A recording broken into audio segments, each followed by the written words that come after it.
Hello' মাই dear মৰমৰ বন্ধু বান্ধৱীসকল, কি খবৰ সকলোৰে? আশা কৰিছো সকলো খবৰ ভালে। ঠিক আছে। মোৰ অলপ ডিঙিত অলপ প্ৰব্লেম হৈ আছে, এইটো ভাৰী ভাৰী হৈ গৈছে। ঠিক আছে, অলপ মেনেজ কৰি ল'বা, কথাবিলাক বুজি নাপালো। ঠিক ঠিক আছে। R2 ৰিভিজন 2 আমি 4 নম্বৰ কুৱেশ্যনটো কৰিম। মৌলিক উৎপাদক বিশ্লেষণ পদ্ধতিৰে বৰ্গমূল নিৰ্ণয় কৰা। শুনা, ইমান সহজত মই বুজাই দিম, তোমালোকে খালি এটা বস্তু দিব লাগিব মোক। কি জানানে? কি দিব লাগিব? একো দিব নালাগে, খালি এটেনশ্যন দি ভালকে চোৱা। ঠিক আছে, যি দিব লাগে মই দি আছো তো, টেনশ্যন নাই।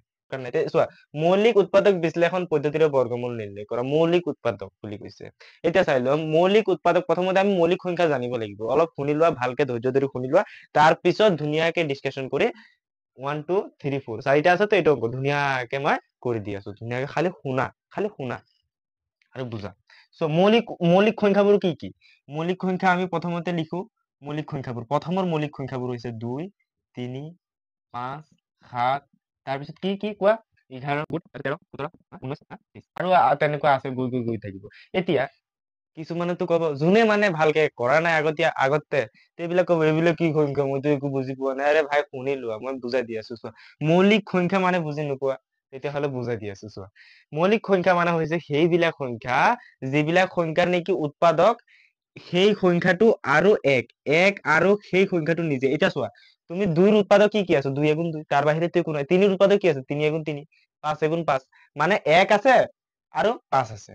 7 11 আছে আৰু 1 আছে। 7 আছে মানে যিবিলাক সংখ্যাৰ উৎপাদকটো হৈছে 1 আৰু সেই সংখ্যাটো নিজে, সেইবিলাক সংখ্যাক মৌলিক সংখ্যা বুলি কোৱা হয়। যদি কোনোবা লিখিব আছে লিখি লোৱা, মই ডেফিনেশ্যনটো কৈ দিছো, পজ কপিছো, হেৰি কৰি লিখি লোৱা। এতিয়া মই উৎপাদক বিশ্লেষণ পদ্ধতিৰে কেনেকে কৰি আছো ভালকে চোৱা। প্ৰথমতে তোমালোকে এটা কাম কৰিবা, এইটো দ্বিতীয় খণ্ড পেজ নাম্বাৰ 4, পেজ নাম্বাৰ 4ৰ নোট নাম্বাৰ 1 2 3 4 5 আৰু 6 2, এই নোট কেইটা ধুনীয়াকে আগতে বহিত লিখি ল'বা। তাৰপিছত এইবিলাক সলিউশন কৰা ষ্টাৰ্ট কৰিবা। তেতিয়া কি হ'ব, নোট বিলাক নিজে পঢ়ি ল'লে কিছুমান বস্তু বুজি পাবা। সব বিলাক বুজি নাপালে কিছুমানতো বুজি পাবা। ভাই দিমাগটো ইমানো আমাৰ খালী নহয়, হয় নে নাই? বুজিতো পাওঁ আমি। ঠিক আছে, নোট বিলাক লিখি ল'বা। তাৰপিছত এতিয়া সলিউশন বিলাক কেনেকে কৰে মই বুজাই দি আছো চোৱা। প্ৰথমতে কেনেকে কৰিবা ভালকে চাই লোৱা। প্ৰথমতে 1 7 6 4 ইয়াত লিখি লোৱা আৰু এই এনেকুৱাকে কৰিব। এতিয়া চাই লোৱা, একক স্থানটো চাবা, সদায় কি চাবা? একক স্থানটো, সদায় তাৰ একক স্থানটো চাবা। এতিয়া চোৱা, একক স্থানটো কি দিয়া আছে? 4 দিয়া আছে। 4 টো কি সংখ্যা জানানে? নাজানো, নাজানো। যুগ্ম নে অযুগ্ম প্ৰথমতে সেইটো কোৱা মোক। যুগ্ম। বিভাজ্যতা, 3ৰ বিভাজ্যতা, 5ৰ বিভাজ্যতা আৰু 7ৰ বিভাজ্যতা, 11ৰ বিভাজ্যতা, এই বিভাজ্যতা বস্তুবিলাক জানিব লাগিব। ঠিক আছে। আৰু এইবিলাক ক্লাছ 6ৰ কিতাপত আছে। কোনোবাই যদি 6ৰ কিতাপত আছে, 6ৰ কিতাপখনো চাই ল'ব পাৰা। বা মই কৈও দি আছো, কিন্তু লিখি দিব নোৱাৰিম দেই। লিখি দিলে আকৌ বহুত সময় যাবগে আৰু এইটো লিখাৰ ভাল নহ'ব। তোমালোকে নিজে চাই ল'বা, বুজি ল'বা। ঠিক আছে, লিখাই তেনে ক'তো নিদিয়ে। চাই লোৱা, 2 দি এতিয়া 2 দি সেইবিলাক সংখ্যাক যাব যিবিলাক সংখ্যা যুগ্ম। যুগ্ম সংখ্যা কাক বোলে? যিবিলাক সংখ্যা 2 দি হৰণ কৰিলে ভাগশেষ ৰৈ নাযায়। ধৰি লোৱা আমি 6 যদি 2 দি হৰণ কৰিছো, 2 3 গুণ 6, ভাগশেষটো কি ওলাই গ'ল? 0 ওলাই গ'ল, হয় নে নাই? 0 ওলাই গ'ল। বা যদি আমি 2টো যদি 7 দি কৰো, 2 3 গুণ 6 আৰু থাকি যাব 1, এইটো এটা 7টো তেতিয়াহ'লে কি সংখ্যা হৈ যাব? অযুগ্ম সংখ্যা। কি সংখ্যা হৈ যাব? অযুগ্ম সংখ্যা। তেতিয়াহ'লে এইটো ভালকে বুজি লোৱা। চোৱা, 17 আছে এইটো। প্ৰথমতে এই 1টো এইটো 2তকে সৰু, গতিকে দুটা সংখ্যা লোৱা। ভালকে বুজি লোৱা, মই বেছিকৰ পৰা বুজাই আছো। ঠিক আছে, তো 17 হৈ গ'ল। 2 8 গুণ 2 8 গুণ কিমান? 16। তো 1 থাকি গ'ল। 17 হয় নে নহয়? 1 থাকি গ'ল, 16 হে হৈছে। তো 1টো এইফালে ট্ৰান্সফাৰ কৰি দিয়া। এইটো কিছুমানে কয় 1টো এইফালে ট্ৰান্সফাৰ কৰি দিলে 7 হৈ যাব। বাবা, ভাই, বন্ধু বান্ধৱী যিমান আছে ভালকে শুনা, এইটো 7 নহ'ব, 16 হৈ যাব। এইটো ইয়াত কিমান বাচি গ'ল? 16 হৈছে না? ইয়াত 17 আছিল, 2 8 গুণ 16 আৰু 1 থাকি গ'ল, ইয়াত গ'লগে, ইয়াৰ লগত হৈ গ'ল। তাৰপিছত ইয়াতো হৈ গ'ল 16, 2 8 গুণ 16। এতিয়া 4ৰ লগত 2 2 গুণ 4। বুজিছা? ধুনীয়াকে বুজাই দিছো। ইমান ভাঙি ভাঙি আৰু কেনেকে বুজাম মই কোৱাচোন? হয়, তো বহুতে বুজি পাইছে, তো আশা কৰিছো ভালকে বুজি পাইছে। আকৌ একক স্থানটো কি সংখ্যা? যুগ্ম সংখ্যা। তো আমি কি কৰিব পাৰো ভাই? কি কৰিব পাৰো? 2 দি হৰণ কৰিব পাৰো। 2 4 গুণ 8, 2 4 গুণ 8, তাৰপিছত 2 গুণ 2। এতিয়াতো ভাই, বন্ধু, দাদা, কিহেদি কৰিম? দাদা, এতিয়া কেনেকে কৰিম দাদা? মইতো বুজি পোৱা নাই। আৰে ভাই, মই আছো তো, শুনা। এতিয়াতো একক স্থানত 1 2টো দি নাযায়, কিহেদি যাব? এতিয়া চাই লও 2 দি নাযায়, এতিয়া আমি 3 দি চাম, 3 দি চাম। এতিয়া 3 দি কেনেকে গম পাম এইটো 3 দি গৈ আছে বুলি চাই লোৱা। প্ৰথমতে 3 এইটো ভালকে শুনি লোৱা, কিন্তু 3 ডিভিজিবিলিটি ফৰ্মটো মানে বিভাজ্যতাৰ নিয়মটো ভালকে শুনি লোৱা। এই কিটা সংখ্যা আছে না ভিতৰে ভিতৰে যোগ কৰা, 4 4 কিমান 8, 8 1 9, 9 টো 9 হৈছে তো, 9 টো কি 3 ৰে ভাগ যায় নেকি? যায়। 3 3 গুণ 9, 3 3 গুণ 9। তেতিয়া হলে এইটো 3 দি ভাগ যাব। কি কৈছো মনত থাকিব? থাকিব না নাই কোৱা? এই 9 এই কিটা যোগ কৰিছো, 4 4 8, 8 1 9, এই ভিতৰৰ সংখ্যাবিলাক যোগ কৰি দিছো। তে 9 টো 3 দি বিভাজ্য হয় না নহয়? হয়, হয় দাদা হয়। তেতিয়াহলে কি কৰিম আমি? এইটো কৰি দিম 3 দি। তেতিয়াহলে 3 গুণ 3, এটা সংখ্যা ল'বা, দুটা সংখ্যা লৈ নল'বা। এইটো ডাঙৰ সংখ্যা হয় না নহয়? 3তকে ডাঙৰ হয়, তেতিয়াহলে এটা সংখ্যাৰে যাব। 3 গুণ 3, বাকি কিমান থাকি গ'ল? 1 থাকি গ'ল। এফালে গ'লে কি হ'ব? 14 হৈ যাব। হা, ঠিক আছে। তাৰপিছত 3 4 গুণ 12, 3 4 গুণ কিমান? 12, 14 12 হৈ গ'ল, থাকি গ'ল 2। তো 2 টো এফালে গ'লগে, আকৌ 1 আছে এফালে 21, ঠিক আছে। এইটো বুজি পাইছা? 21 এক্সট্ৰাকে লিখি দিছো। তো 3 7 গুণ 21, 147। এতিয়া এতিয়া কিহেৰে যাব কোৱাচোন? এতিয়া কোৱা। এতিয়া এতিয়াতো একক স্থানত 7 হ'ব। কিছুমানে ভাবিব একক স্থানততো 7 আছে, এতিয়া 7 দি যাব নেকি? কৰি দিম কৰি দিম। আৰে ভাই, মোৰ কথাটো শুনি লোৱা, তেনেকে নকৰিবা। এইকেইটা যোগ কৰা, 4 1 5, 5 7 12।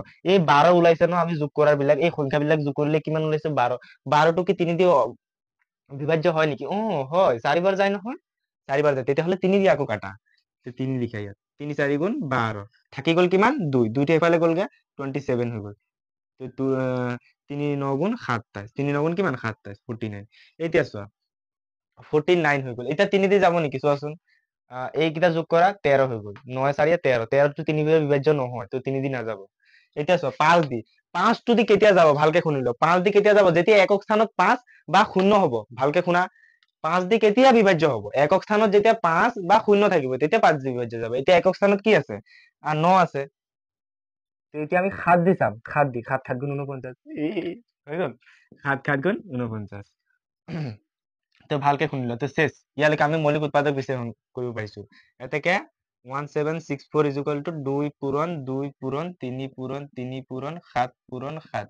এতিয়া চাই লোৱা, বৰ্গমূলত আমি দুটাৰ পৰা এটা ল'ব লাগে। ইয়াত দুটা আছে ন, ইয়াৰ পৰা এটা লোৱা, ইয়াৰ পৰা এটা লোৱা, ইয়াৰ পৰা এটা লোৱা। বৰ্গমূল কালি মই বুজাইছিলো, ঠিক আছে। 2 পূৰণ দুটা 3ৰ পৰা এটা 3, দুটা 7ৰ পৰা এটা 7। এতিয়া পূৰণ কৰি দিয়া, 3 2 6, 6 7 42, 6 7 গুণ 42। তো 1764 ৰ বৰ্গমূল কিমান হ'ব? 42 হ'ব। কি দিবা এটাকে? 1764 ৰ বৰ্গমূল ইজ ইকুৱেল টু 42। বুজি পালা? পালা? ইমান ইজি আছিলে, ইজি টাইপ এইটো আছিলে। তো আশা কৰিছো বুজি পাইছা। নম্বৰটো 9216, এইটো আমি এতিয়া কেনেকে কৰিম? 9216। এতিয়া চাই লোৱা, ভালকে চাই লোৱা। তো একক স্থানটো কি আমাৰ? 6। 6 টো কি সংখ্যা? 6 টো কি সংখ্যা? যুগ্ম সংখ্যা, কাৰণ 2 দি ধুনীয়াকে বিভাজ্য হৈ যায়। তো 2 দি কাটা। তো 2 4 গুণ 8, 2 4 গুণ 8, ইয়াত 9 আছে। 2 4 গুণ 8, তো 1 বাকি থাকি গ'ল না নাই? একটো এফালে ট্ৰান্সফাৰ কৰি দিয়া, 12 হৈ গ'ল। 2 ৰ লগত 1 টো কি হৈ গ'ল? 12 হৈ গ'ল। তো 2 6 গুণ 12, 2 6 গুণ 12। তো এইটো হৈ গ'ল। এতিয়া চাই লও, ইয়াত বহুতে গন্ডগোল কৰি দিয়ে, বহুতে গন্ডগোল কৰি দিয়ে একদম। মানে টিউচনত যে ইমান ভুল কৰিছে, মোৰ বুজি পোৱা নাই। এইটো ভালকে বুজি ল'বা, এতিয়া ভালকে বুজি লওঁ। ইয়াততো 2 6 গুণ 12, ইয়াত শেষ বস্তুটো। এই 1 2, এতিয়া 1 আমি এইটো ল'ম, কিন্তু 2 টো নাযায়। যায় নেকি? নাযায়। তেতিয়াহলে আমি এই গোটেই 16ক ল'ব লাগিব। 16ত ল'ব লাগিলে বহুতে লিখি দিয়ে 2 8 গুণ 16। কিন্তু তুমি নিজে এটা কমন সেন্স লগোৱা ভাই। 9216 আধা, মানে আধা মানে কি? 2 দি ভাগ কৰিছো মানে আধা। 9216 টকা যদি দুজনক ভাগ কৰা, 468 টকা পৰিব নেকি ভাগত? হে, কমন চেন্স লগোৱা। 9216 টকা যদি দুজন মানুহৰ তাত ভাগ কৰা, দুজন, মই লৈছো আধা, তুমি আধা লৈছা, তেতিয়াহলে কি 468 টকা লওক? নলওঁ ভাই, মইতো হিচাপ জানো। নলওঁ মই 468 টকা। এইটো কেনেকে হ'ব? চাই লোৱা। এইটো যে এক ঘৰ জঁপিয়াই তুমি 6টো ল'বা, তেতিয়াহলে ইয়াত 0 এটা বহাব লাগিব। তেতিয়া এতিয়া তোমাৰ কি হ'ব? 16 বুলি ধৰিব পাৰা। এতিয়া 2 8 গুণ 16। বুজি পাইছা? 4608 টকা। 4608 দুগুণ ইমান হ'ব। ভালকে বুজি ল'বা। 4608 টকা 8 হ'ব, ঠিক আছে। এইটোৰ আধা। এতিয়াই শুদ্ধ হৈছে। বুজি পালা নে নাই?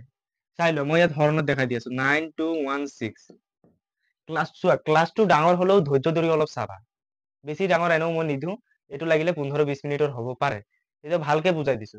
নহলে তুমি গোটেই অনুশীলনী এটা হেৰি দি দিলে 3 4 ঘন্টা হৈ যাব। কিন্তু দি দিব পাৰো, কিন্তু নিদিওঁ। বহুতে এলাহ কৰি নাচায়।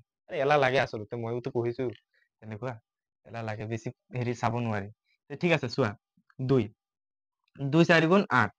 এক বাকী থাকি গ'ল, দুটো তলৰ ওপৰৰ পৰা এটাহে নামিব, গোটেই সোপা নামাই নিদিবা বাবা, পিটন খাবা ধৰিলো। কিন্তু মই নিদিওঁ, পিটন ঘৰত দিব দেই, বেয়া নাপাবা, মই এনেই ধেমালি কৰিছো। 12 হৈ গ'ল, 2 6 গুণ 12 হৈ গ'ল নে নাই? এতিয়া চোৱা 1 2 নামিব, এই 6 টো নমাই নিদিবা বাবা, ভাই। হ্যাঁ, 6 টো ভুলতো নমাই নিদিবা। তেতিয়াহ'লে এই ওৱান টোহে নামি, খালি গোটেইটো নামি নাহে, এটা এটাকে নামি আহে। তেতিয়া আমি এই 6 টোক নমাবলৈ ইয়াত 0 এটা দিম, 6 টো নামি গ'ল, তো 2 8 গুণ 16 হৈ গ'ল, শেষ শেষ হৈ গ'ল। হ্যাঁ, তো এতিয়া আমি এইটোক কৰো ধুনীয়াকে। এতিয়া একক স্থানত 8 আছে, যুগ্ম সংখ্যা, 2 দি যাব। তো চোৱা 2 দি গ'লে 2 2 গুণ 4, তাৰপিছত 2 3 গুণ 6, 2 0 গুণ 0, 2 0 গুণ 0, 2 4 গুণ 8 হৈ গ'ল। আকৌ একক স্থানত 4 আছে, 2 দি যাব, ভালকে শুনি ল'বা, 2 দি যাব, 2 2 গুণ 2, তাৰপিছত 3 ৰে যাব, 2 গুণ 2 একবাৰে যাব, এক বাকী থাকি যাব, তো এক বাকী থাকিলে সেইফালে যাবগে 10 হৈ যাব, 2 5 গুণ 10, 2 দি কাটিলে 2 2 গুণ 4। আকৌ একক স্থানত 2 আছে, 2 দি যাব, মানে যুগ্ম আছে। তো এতিয়া চোৱা এই 1 টোক যাব নেকি, 1 ৰে যাব নেকি? দিক নাযায়, গতিকে 11 লোৱা, দুটা সংখ্যা লোৱা। এতিয়া 2 5 গুণ 10, 2 5 গুণ 10 হৈ গ'ল না নাই? তে এক বাকী থাকি গ'ল, এক বাকী থাকি গ'ল, ইয়াত ট্ৰান্সফাৰ কৰি দিয়া 15 হৈ গ'ল, 15 হৈ গ'ল, ভালকে চোৱা 15 হৈ গ'ল। তাৰপিছত 2 7 গুণ 14, আৰু এক থাকি গ'ল বাকী, 15 2 7 গুণ 14, এক বাকী থাকি গ'ল, একটো এইফালে ট্ৰান্সফাৰ কৰি দিয়া, কিমান হৈ গ'ল? 12 হৈ গ'ল। তো 12 হৈ যালে 200 গুণ 12, বুজি পাইছা? তো 2 দি কৰিম, এতিয়া একক স্থানত 6 আছে। তো বহুতে এইবিলাক অংক জানে, সেইটোতো ক'ব মই জানো দাদা, এইবিলাক স্কিপ কৰি দিম, ঠিক আছে, কোনো প্ৰব্লেম নাই, কৰিব পাৰা। কিন্তু কিবা যদি ডাউট থাকে চাই ল'বা ভালকে, কাৰণ over confidence is not good. Okay, is not good over confidence. Confidence থাকিব লাগে, কিন্তু over confidence is not a good. এতিয়া মই অংকবিলাক জানো জানো বুলি কৈ আহি পেলাই ভুলকে শিকাই গ'লে হ'ব নেকি? মইও অলপ চাই ল'ব লাগিব, নে হয় নাই? 2 2 গুণ 4, এক বাকী থাকি গ'ল, তো একটো এইফালে গ'লগে, 17 হৈ গ'ল, 17 হৈ গ'ল। তেতিয়া 2 8 গুণ 16, আকৌ এক থাকি গ'ল, এইফালে গ'লগে, 6 ৰ লগত 16 হৈ গ'ল, 2 8 গুণ 16। আকৌ একক স্থানত কিমান? 8, এতিয়া যুগ্ম সংখ্যা, 2 দি যাব, 2 গুণ 2, 2 4 গুণ 8, 2 4 গুণ 8। আকৌ একক স্থানত কিমান? 4, যুগ্ম সংখ্যা, আকৌ যাব 2 দি, 2 7 গুণ 14, 2 2 গুণ 4, ঠিক আছে, এই গোটেইটো লৈছো দেই, এই গোটেইটো লৈছিলো। তাৰপিছত আকৌ 2 দি যাব, একক স্থানত 2 আছে, 2 3 গুণ 6, এক বাকী থাকি গ'ল, এইফালে গ'লগে, কিমান হ'ব? 12, 2 6 গুণ 12, আকৌ 2 দি যাব, একক স্থানত 6 আছে। কি ৰে ভাই, আজি গোটেই দিনটো 2 দিয়ে গৈ থাকিবা নেকি? 2 গুণ 2, এফালে গ'লগে, কিমান হৈ গ'ল?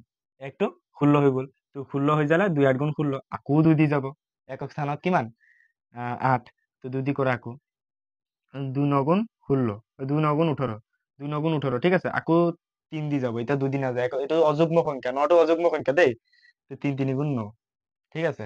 এতিয়া এতেকে 9216 ইজ ইকুৱেল টু, এই দুটাৰ পৰা এটা লোৱা, এই দুটাৰ পৰা এটা লোৱা, এই দুটাৰ পৰা এটা, এই দুটাৰ পৰা এটা, এই দুটাৰ পৰা এটা, এই দুটাৰ পৰা এটা, কিমান? 2 পূৰণ 2 পূৰণ 2 পূৰণ, আকৌ এইটোৰ পৰা 2 পূৰণ 2 পূৰণ 3, হয় নাই? এক দূৰৰ পৰা এটা, দুটা, তিনটা, চাৰিটা, পাঁচটা, আৰু তিনিটা, ঠিক আছে। তো 2 দুগুণ 4, 4 দুগুণ 8, 8 দুগুণ 16, 16 দুগুণ 32, 32 3 গুণ 32, 3 গুণ কিমান হ'ব? 3 দুগুণ 6, 3 3 গুণ 9, 96, ঠিক আছে। তো 9216 ৰ বৰ্গমূল কিমান হ'ব? 96। এতেকে 9216 ৰ বৰ্গমূল 96, ঠিক আছে। তো আশা কৰিছো ধুনীয়াকে বুজি পাইছা। কিবা যদি ডাউট থাকে মোক ইনষ্টাগ্ৰামত সুধিবা, লোকেশ দাদা চাৰ্জ কৰি, ঠিক আছে, মই ৰিপ্লাই দিবলৈ ট্ৰাই কৰিম, আৰু ৰিপ্লাই দিম। তেতিয়া আমি এতিয়া 3 নম্বৰ কেইটা কৰো, 3 নম্বৰ,